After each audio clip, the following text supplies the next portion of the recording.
this tip of the day, let's take a look at how we can generate CNC code for multiple parts using subroutines and different work offsets.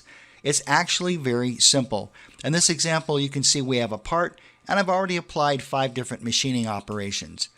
Now, to set up multiple part machining, take your cursor to the NC Manager and double-click on the toolpath group.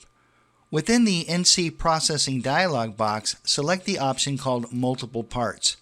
In this example, we're going to be using subroutines with multiple work offsets.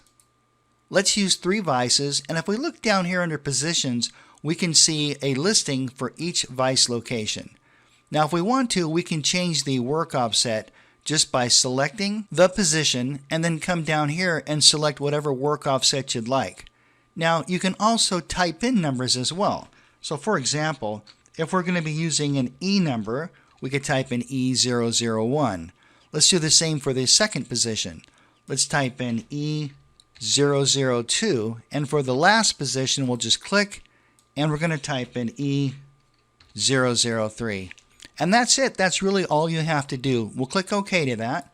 Once we do that, if we look back within the NC Manager, you're going to notice a little icon here that says ×2.